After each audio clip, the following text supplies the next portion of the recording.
Hotel. My name is Brother Reggie Mabry, and I'm here with my mentor, Dr. Leonard Jeffries. I'm going to introduce you to the lost secret of the Ankh on YouTube. It's coming up right next. What we normally do is we just compare information and talk about it and critique it. So just letting you know that this body of knowledge is coming. You can debate it. You can look at it as conjecture. But we believe that it is the lost secret of the Ankh, and it's a very compelling piece. Hotel. Okay, and that Ankh is the staff of life, and it needs deep interpretations, and that's what you're providing. That's what we're working on. Hotel, look out for it. Again, I am Brother Reggie, and I am so happy to bring the lost secret of the Ankh to the African community for its analysis on this topic. For many years, the Ankh has been resolved to mean life and is said to be mother, father, child. Many have said it has a deeper meaning, but none have come forth. Today, here is that deep meaning. Common to the cosmogenic systems of ancient Egypt, or Kemet, I mean the creation stories of Heliopolis, Memphis, and Hermopolis, is the belief of a watery ocean, the belief that the principal deities or natures were in existence before time began, that time began in Kemet, and that first time was called Septepi. In a watery ocean called Nun, or Nunet, the creation nature formulates his or her intelligence, and then others, and creation begins. Common to all creation stories is also Ma'at, and lastly, common to all is the Ankh. Here is an ivory comb with an Ankh from the first dynasty Egypt with the name of Hor-Dejet, part of the Horus kings, Hor-Narmor, Hor-Aha, Hor-Djejer, Hor-Dejet. Here is another scene from the first dynasty Egypt from Nakada that includes the Ankh and also frog and snake-like figures such as the Akhdad. We can see that Kemet was intact from the first dynasty. Well, the oldest creation story is Hermopolis, or Kemnu. The creation story has both Ma'at and Jehudi living in Kemnu, which translates to the city of eight. In the city of eight, with Ma'at and Jehudi were four pairs of deities, both male and female. This is called the Akhdad by the Greek. Ma'at is said to be the mother of the eight, Jehudi her husband or consort. The names of the eight were Nununet, He-He-Het, Amen-Amenet, Kukuket. They were associated with the qualities such as primordial mass and its opposite, infinity and its opposite, hidden and its opposite, darkness and its opposite. Coffin text spell 76 names the four pairs and connects the Akhdad with some of the Ennead. Coffin text spell 76 names the four pairs and connects the Akhdad with some of the Ennead. O you eight chaos gods, keeper of the chambers of the sky, whom Shu made from the efflux of his limbs, who bound together the ladder of Atum. I am Shu, who Atum created, from whom Ra came to be. I was not fashioned in the womb, I was not bound together in the egg, I was not conceived, but my father Atum spat me out, together with my sister Tefna. The Benben of Ra was that from which Atum came to be, as He, chaos, Nun, the watery abyss, Ket, darkness, Tenem, gloom. In this passage, Tenem is substituted for Anum in this verse. So let's look at the names of the eight and see why they are important. Well, Hotep, look at this. The way that we read Meta Nature or hieroglyphics is to convert the glyphs into sounds called transliterations. The transliterations gives us the sounds that we convert to English. Here, the first letters of the Akhdad resolve itself to the sound Ankh. The primordial sound, and the Ankh is the word produced when you combine those sounds. Here's the second key. Tut-Amun, born Tut-Ankh-Aten, and he had another name. The one we know him best by, of course, is Tut-Ankh-Amun, and the second is Neb-Khepra-Ra, the Lord of the creation of Ra.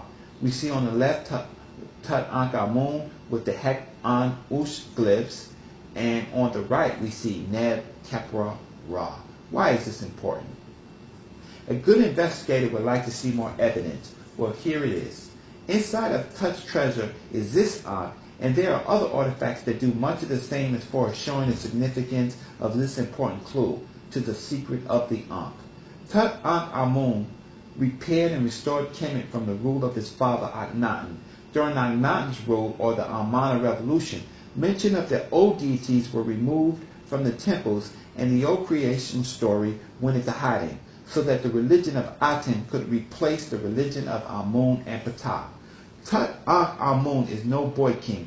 He is the symbol of the restorer. He gave life to Amun and gave us direct evidence to the lost secret of the Ankh. Here, his name is stylized in the theme of the creation story, Neb Keper Ra. There is a lotus springing forth from creation, the Isle of Fire. There is the Keper beetle, which is in the form of Ptah. There is the infinity sign, the Shin. There is Re in the form of 3, as in Orion's belt, or the first time Septepi, and the feathers represent years and time. This is all happening within the loop of the Ankh, or ocean, which is Nunet, and the Ankh has 4 pieces to symbolize the combining of the Akhdad of the 8. First, we have seen the names of the Akhdad resolve itself into the word Ankh. Second, we see the creation story in the name of Neb Keper Ra of Tut-Ankh-Amun happening within the Ankh. Let's look a little further. Here is a stylized version of Neb Keper Ra that you see many people walking around with. Some say it's part of the craft. Here is what we're really looking for, another part of Tut-Ankh-Amun's treasure. Here, this amulet depicts the creation story, Neb Keper Ra, along with the Ankh, most likely Ptah, and underneath is the 8 circles representing the Akhdad, and underneath the 9 representing the Ennead.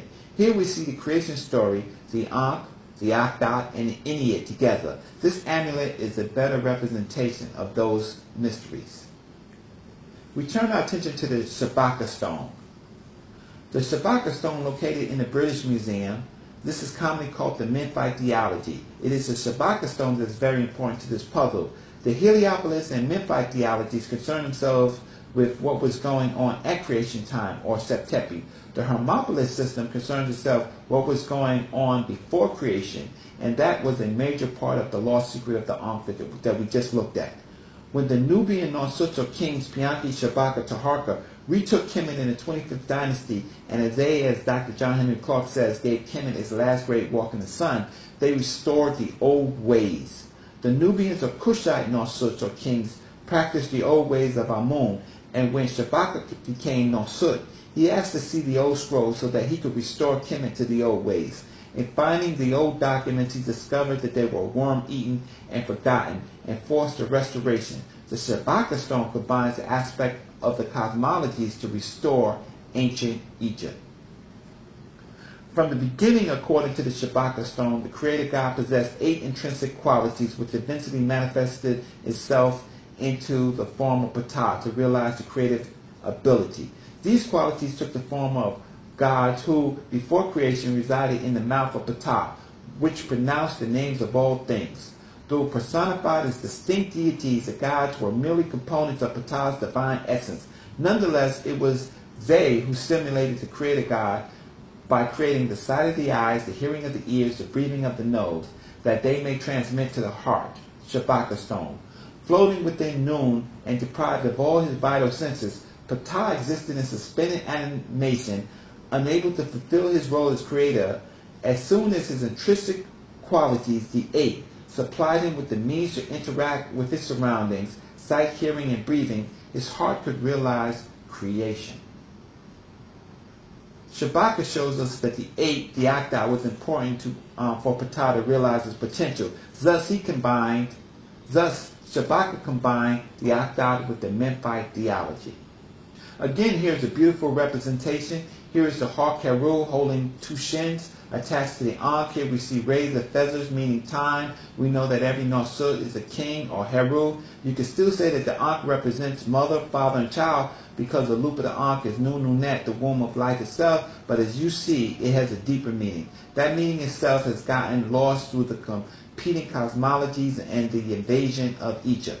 The Ankh is a wormhole. It is the only symbol on the planet that embodies the creation of the universe and life itself.